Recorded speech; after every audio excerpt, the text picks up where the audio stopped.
آج کا ٹاپک میں چاہوں گا کہ آپ سے ڈسکس کروں ذرا کہ لوگ مغربی معاشرے میں اسلام کو کہتے ہیں کہ یہ بیکورڈ مذہب ہے، مطلب لوگوں کو ترقی نہیں کرنے دیتا، جبکہ جو سائنس میں ترقی ہوئی ہے، میڈیکل میں ترقی ہوئی ہے، الجبرا میں ترقی ہوئی ہے، وہ سب تو اسلام کی بدولت ہی ہوئی ہے۔ دیکھیں یہ تو بہت ایک واضح سی بات ہے کہ آپ کو 16ویں صدی تک بالکل یورپ جو ہے اس کے بعد ترقی کرتا ہوا نظر آ رہا ہے۔ بالکل، اس سے پہلے 16ویں صدی پہلے تو یورپ کی اپنی، ہم ہالی ووڈ کی موویز میں دیکھ لیتے ہیں کہ ان کی اپنی حالت جو ہے ان کی کیا تھی جب مسلمان پہنچے ہیں وہاں پر، اور اس کے بعد وہ ساری چیزیں آج وہ ہمیں بیکورڈ اس لیے کہہ رہے ہیں کہ شاید ہم وہاں رک گئے 16ویں صدی تک اور وہ ہمارا علم لے کر آگے پہنچ گئے ہیں اور ہم شاید وہیں رکے ہوئے، اس لیے وہ ہمیں کہہ رہے ہیں، ہمیں نو کہ ہمارے مذہب کو یا اسلام کو ہمیں کہہ رہے ہیں کہ ہم بیکورڈ ہو گئے ہیں یا ڈارک ایج میں ہم رکے ہوئے ہیں۔ تو ایک طرح سے ہم کہہ رہے ہیں کہ ٹھیک ہے ہم لوگوں کا کے لیے کہ ہم اس ترقی کو اپنے ساتھ نہیں لے کر چل سکے کہ جو الجبرا تھا، جو فلسفہ تھا خاص طور پر، وہ ہم لے کر آگے نہیں چل سکے، جو تعمیرات کا ایک شعبہ پوری دنیا میں وہ نہیں آ جائے، وہ علی سینا سے آ کر مطلب پوری کی پوری چیزیں آگئی ہیں میڈیکل سائنس میں، لیکن ہم اس کے آگے ایویسینا کے نام سے مشہور کیا ہوا ہے انہوں نے کہ ابن سینا کہہ دیا تو مسلمانوں کا جو ہے وہ تھوڑا سا میچ ہو جائے گا، تو ایویسینا کہہ دو۔ ایک فیلڈ آف اسٹڈی میں نہیں بلکہ جتنی بھی ہم بات کریں، جتنے علوم کی ہم بات کریں، اسٹرونومی سے لے کے کیمرہ بنانے تک، یہ تمام چیزیں آج ہم انشاءاللہ اسی پر راحل بھائی جو ہے وہ علماء کرام سے جو ہے وہ رہنمائی حاصل کرتے ہوئے گفتگو کریں گے، اور آج ہم کوشش کریں گے کہ ناظرین ہمارے ٹاپکس کچھ ایسے چوز ہوتے ہیں جو باتیں لوگ نہیں کر رہے، ہمیں مجبوراً وہ باتیں کرنی پڑتی ہیں کیونکہ وہ باتیں لوگ نہیں کر رہے، اس وجہ سے وہ باتیں کرنا بہت ضروری ہوتا ہے۔ اب مغرب میں لوگ کہیں گے مغرب میں کون دیکھے گا، یہ کیا اردو کون سمجھے گا، یہ نہیں، سمجھنے والے سمجھ جاتے ہیں اور پہنچانے والے پہنچا بھی دیتے ہیں کہ آج حقیقت پر بات ہوگی کہ کون جو ہے وہ جدت پسند ہے اور کون بیکورڈ ہے، یہ بات ہم کریں گے۔ لیکن فی الحال تول کے بول میں آگے بڑھتے ہیں اور ہمارے کنٹیسٹنٹ کو بلاتے ہیں ایک ایک کر کے۔ آج کا ٹاپک بڑا زبردست ہے، ان کیواڑوں ان دریچوں سے بہے گی روشنی، بڑا خوبصورت ٹاپک ہے، اس میں بڑی طویل ڈیبیٹ ہو سکتی ہے۔ دیکھتے ہیں کہ آج لاریب وزیر جن کا تعلق government degree college for women Nazimabad سے ہے، وہ اس پر کیا کہیں گی۔ لاریب 2.5 منٹ کے بعد ایک بزر بجے گا، وہ وارننگ ہوگی، اس سے پہلے آپ نے اپنی سپیچ ختم نہیں کرنی ورنہ مائنس نمبر جائیں گے، اور اس کے بعد 30 سیکنڈ میں آپ نے اپنی سپیچ کو تمام کرنا ہے۔ آپ تیار ہیں؟ تیار ہیں آپ؟ بسم اللہ کیجیے۔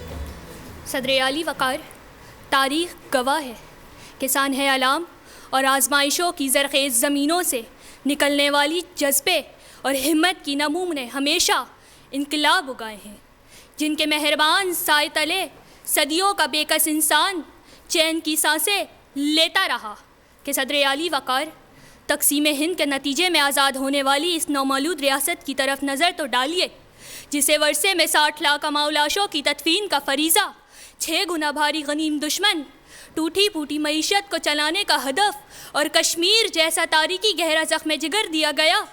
لیکن کون جانتا تھا کہ یہی نومولود ریاست پاکستان دنیا کی 8ویں اور عالم اسلام کی پہلی ایٹمی قوت بن کر پوری دنیا اور عالم اسلام میں اپنا پرچم سربلند کر جائے گی۔ کہ کون جانتا تھا کہ یہی نومولود ریاست پاکستان عارفہ کریم، عبدالقدیر اور عبدالستار ایدی جیسے روشن دماغوں کو جنم دے گی جو اس مایوس قوم میں ایک نیا جوش اور جذبہ بخشیں گی۔ کہ صدر اعلی وقار، کون جانتا تھا کہ 6 سپتمبر 1965 کو اس کا 6 گنا بھاری غنیم دشمن منہ کی کھا کر اپنا زخم جگر چاٹتا رہ جائے گا۔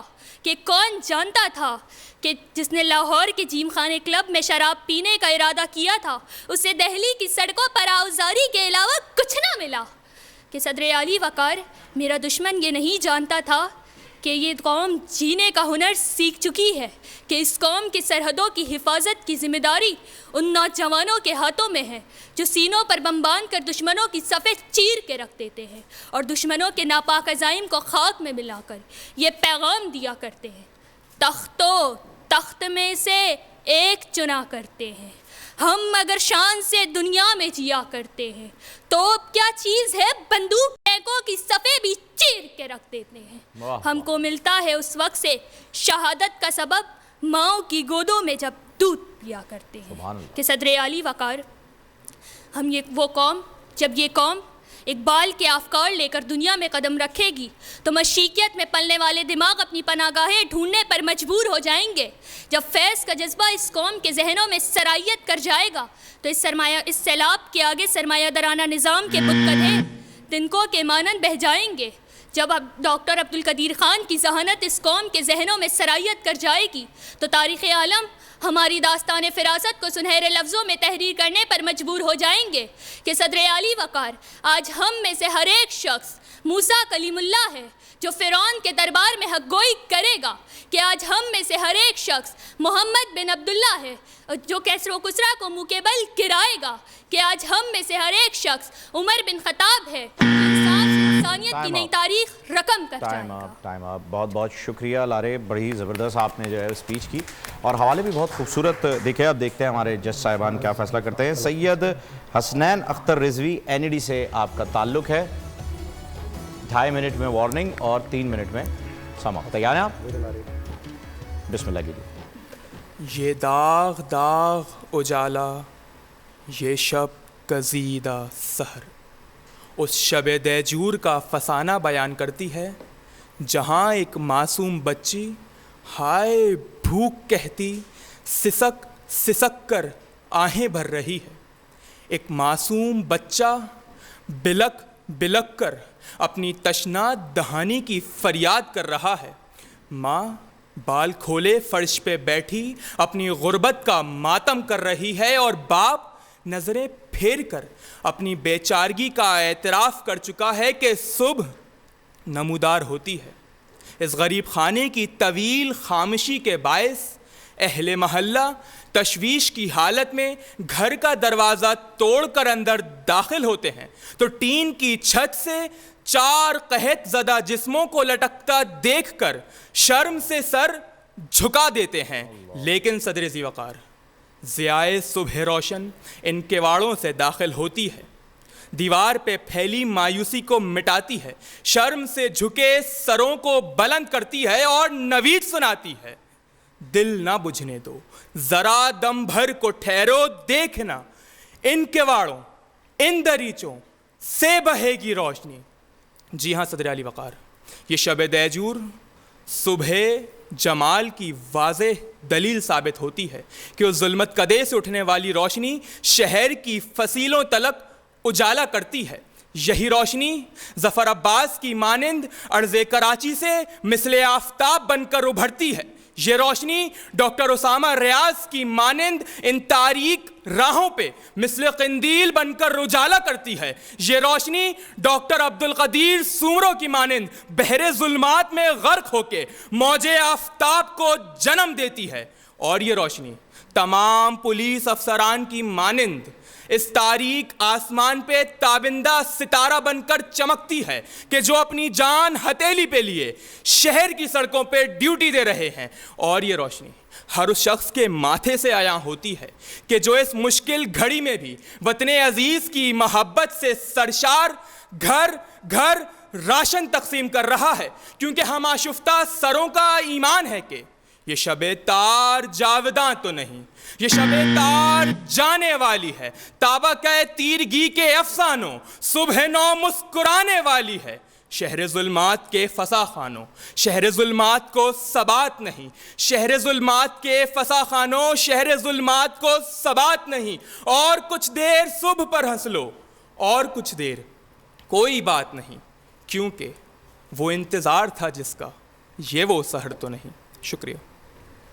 بہت شکریہ سید حسنین رضوی صاحب. اور میری ساتھی اینکر کرن ناز بھی ہمیں جوائن کر چکی ہیں. بہت شکریہ. اور ہم وعلیکم السلام ورحمۃ اللہ وبرکاتہ. بہت سارے میزبان جو ہوتے ہیں نا وہ کچھ ایسے مجھ جیسے بدتمیز ہوتے ہیں مہمانوں کے بعد جن کی آمد ہوتی ہے، تو میں ان بدتمیزوں میں آج شمار ہو گئی. تو میں اپنے تمام ناظرین سے بھی اور تمام مہمانوں سے بھی اس بات پر معذرت خواہ ہوں. آپ خود کہتی ہے لائیو کا حسن ہے، لائیو کا حسن ہے، تو میں آپ تمام لوگوں سے معذرت خواہ ہوں. اب ہم اپنے تیسرے بالکل جی رحمہ جاوید غوری، جنا یونیورسٹی فار وومن. آپ تیار ہیں؟ بسم اللہ. مریخ سیارہ زمین سے اکتا چکا تھا. ابن آدم کی بدفعلی سورج کی آنکھوں میں کھٹکنے لگی تھی. چاند جو ہر شب کسی معجزے کا انتظار کرتا وہ اب مایوسی کا کمبل اوڑے سو چکا تھا۔ کہکشائیں کہ جو کبھی انسان کے اشرف المخلوقات ہونے پر رشک کرتی تھیں آج شک کرنے لگی تھی کہ اندھیرے کی کوکھ میں پلنے والا وہ انسانی معاشرہ روشنی کی مامتا کو ترس رہا تھا۔ صدر عالی وقار، وہ معاشرہ کہ جہاں تقریباً پورا عالم انسانیت مشرق تا مغرب خدا سے اپنا رشتہ توڑ چکا تھا، کہ پھر فخر دو عالم محمد مجتبیٰ صلی اللہ علیہ وآلہ وسلم کی آمد ہوئی اور مریخ دیکھتا رہا کہ کیسے عرب کے ریگزار گلزار ہونے لگے، سورج کے تمام شکوے ختم ہوئے کہ اب جہالت کے اندھیروں میں علم کے چراغ روشن ہونے لگے، چاند تو مصطفیٰ کی انگلیوں کا کھلونا بن گیا، کہکشائیں انکا لالا خلوق نظیم کی صدائیں بلند کرنے لگیں کہ اب ظلم کی رات ختم ہوگی، اب نئی صبح کا سورج طلوع ہوگا۔ اور علی وقار پھر چشمے فلک نے دیکھا کہ کیسے اندھیروں کی دیواروں پہ بنے ان کواڑوں اور دریچوں سے روشنی بہنے لگی، لیکن صدر علی وقار ہائے ستم کہ اندھیرے کی کوکھ میں پلنے والوں کو روشنی کی مامتا راس نہ سکی، کہ روشنی قید ہو گئی، کہ جب چند روپوں کے عوض اس ملک کی عزت و توقیر کو نیلام کیا گیا، کہ روشنی قید ہو گئی، کہ جب اصول بیچ کر مسندیں خریدی گئیں، لیکن اب بس امید کہ ان کواڑوں اور دریچوں سے روشنی بہے گی، کہ جب کوئی میجر طفیل میجر راشد منہاس کی مانند اس قوم کے جعفر و صادق کے مغرور سر چن چن کر کاٹ ڈالے گا۔ علی وقار روشنی قید ہو گئی کہ جب امیر شہر کا کتا روٹی کے ٹکڑوں سے سیر ہوتا رہا، لیکن غریب شہر کا بچہ فقط اپنے گلے میں اولاد برائے فروخت کا تختہ لگائے گلی گلی پھرتا رہا۔ روشنی قید ہو گئی علی وقار کہ جب فقط راشن کی ایک تھیلی پکڑا کر پانچ تصویریں بنوا کر غریب شہر کی عزت نفس کو مجروح کیا گیا،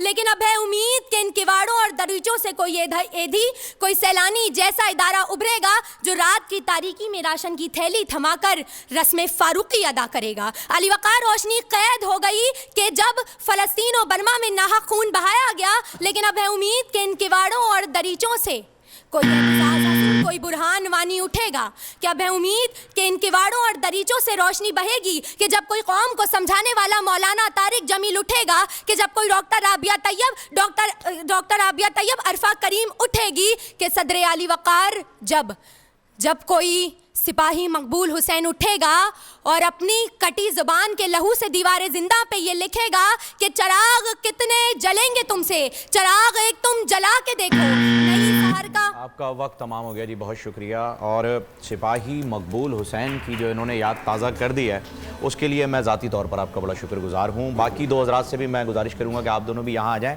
اور ججز کی جانب جو ہے وہ اب ہم نے بڑھ جانا ہے، لیکن ججز کی جانب بڑھنے سے پہلے جناب جو آپ نے آج گفتگو آغاز کی تھی قطع کلامی کی معذرت، جو آپ نے گفتگو آج جو آپ علماء سے بات کرنے جا رہے ہیں، میں اس کو اگر یہاں تھوڑا جوڑوں تو بہت سارے لوگ اکثر یہ بھی سوال کرتے ہیں کہ رمضان ٹرانسمیشن میں فن خطابت فن مقرری کے راؤنڈز کا کیا مقصد ہے؟ بے شک۔ تو ان کے لیے جو لوگ نہیں یہ علم رکھتے کہ یہ جو فن ہے خطابت کا، یہ جو خطابت کا فن آزماتا ہے اس کو خطیب کہتے ہیں، بالکل، اور یہ وہ فن ہے جو ہمیں ہمارے انبیاء سے میراث کی صورت میں ملا۔ حضرت آدم سے لے کر نبی کریم صلی اللہ علیہ وسلم تک تمام انبیاء نے جو اپنے دین کی تبلیغ فرمائی اس کے لیے جس ذریعے کو انہوں نے استعمال کیا وہ تھا خطابت کا فن، بے شک، کہ وہ بات کرتے تھے، کلام کرتے تھے، اور اس کلام کے ذریعے لوگوں کو دین حق کا پیغام پہنچایا کرتے تھے۔ تو یہ وہ میراث ہے جو ہمیں وہاں سے یہاں تک ملی، اسی لیے اس کا تعلق رمضان کے مہینے سے بھی اور بحیثیت امت کے ہمیں اس کا خیال رکھنا پڑتا ہے کہ ہم اس کو لے کر آگے بڑھیں۔ اوپر لے جائیں تو اللہ رب ذوالجلال سے بھی تو ملتا ہے، کلام الہی ہمارے پاس موجود ہے، اللہ نے کلام فرمایا پھر ہمیں سکھایا، ہر چیز کلام سے ہی چل رہی ہے ماشاءاللہ۔ اور یہاں پر جو لوگ اعتراض کر رہے ہیں شاید انہیں یہ اعتراض نہ ہو رہا ہو یا وہ اس طبقے سے تعلق نہ رکھتے ہوں جنہیں برہان وانی کا نام جو ہے وہ روز ہی آ رہا ہوتا ہے کسی نہ کسی تقریر میں، اس سے چبھن ہو سکتی ہے کچھ لوگوں کو۔ کچھ ڈیٹا جمع کر رہا ہوں، مل جائے انشاءاللہ شیئر کریں گے۔ ایک تقریر ہوئی تھی ہمارے پاس، اسپیکر آیا تھا محمد بن فیصل، اس نے اپنی تقریر میں بھارت کے حوالے سے کچھ تنقیدی جملے استعمال کیے تھے، وہ تقریر ایک بھارتی یوٹیوب چینل نے شیئر کی، ارے واہ، اس کے بعد اس یوٹیوب چینل کو بھارت کی